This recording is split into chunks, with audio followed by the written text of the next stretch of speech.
Look, I have to tell you, from watching the game of the weekend, I thought he was the real bright spark for Celtic. I thought he was really exciting in everything he did. And I think if he can maintain that level of performance, Celtic fans are going to enjoy this guy. Yeah, it was a really eye-catching debut, and it makes you wonder what could have happened if he arrived two weeks earlier. But obviously that's been and gone now. You need to look to the future, and he certainly looks a real talent, an exciting talent, a type of player that Celtic fans will quickly fall in love with. Celtic fans have become accustomed to watching players like Jota and Nicholas Kuhn and wingers of that ilk down the years. Players that can really get fans off seats. And he looks to be another one of them. He was outstanding at Rugby Park. I felt the first half he was good, but the second half really came into it before he perhaps tired to it a wee bit towards the end. But, he wasn't scared to take players on. He was skillful. He had both feet. And he kind of terrorised the Kamala defence. He was unlucky not to get an assist as well. So it was a brilliant start for him, especially on a tricky surface and a tricky venue as well, like Rugby Park. It's never easy to go there at the best of times, but he dealt with it extremely well, and he was man of the match. So you can't really ask for more than that.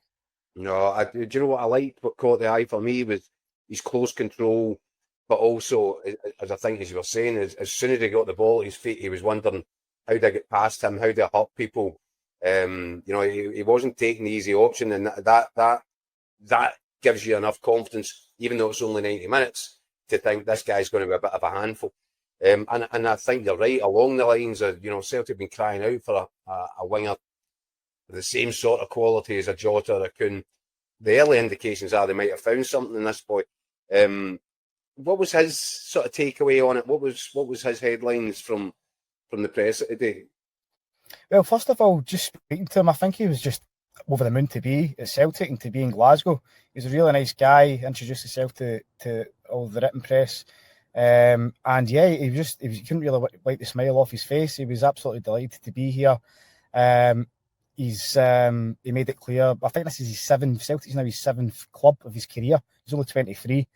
So he's made it clear that he wants to kind of settle down in Glasgow, and he thinks that Celtic's finally found a home at Celtic. So obviously he was in Sweden with Hammarby for a while. Yeah, he was obviously in Sweden with Hammarby for 6 months just there, but so it's been a kind of whirlwind 6-7 months for him. But he's wanting to make a real go of it at Celtic and at least stay here for a couple of years. So it'll be interesting to see how that pans out, especially if there's interest that comes his way next summer or later on. But we'll see how that goes. But yeah, he's absolutely delighted to be here. He's a Tunisian international as well, so he's got his eyes set on the World Cup next year. He was actually born in Norway, and he came through the Norway. I think he was capped up until under 19s level with Norway, and then he switched international allegiances to Tunisia 2-3 years ago, and he's earned 2 caps for them. So he came off the bench in the recent international break just there and helped Tunisia qualify for World Cup. So yeah, he'll be determined to book his ticket in the plane to North America next year, and obviously sees Celtic as a key part in that, and a platform that will be helping to do that. So he's an ambitious young lad, obviously a talented young lad, and yeah, he was in good form at Espresso. Clearly a guy they wanted, clearly a guy Brendan Rodgers wanted.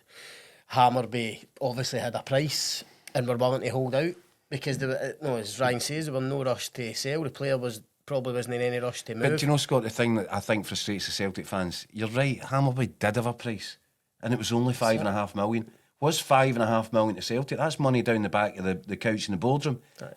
That shouldn't be a roadblock to Celtic getting deals done. That deal should have been done. It should have been done weeks before it was. Aye, and by the way, you might have avoided this whole scenario. And why would you risk haggling for £1 million? For £1 million before a massive Champions League game? No, nobody's saying here that you pay over the top.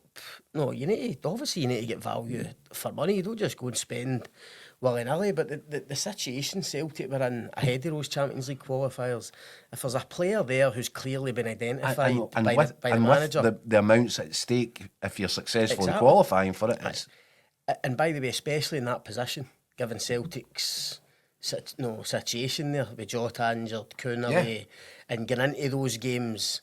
No, Brendan Rodgers knew, and it showed up in the games against Armati. Armati. They needed game changers. They needed difference makers in the final third. That's where they couldn't score. Now, listen, it's early days for Tounekti, but he showed enough at the weekend to suggest He could have made a difference. He might have made a difference. Yeah.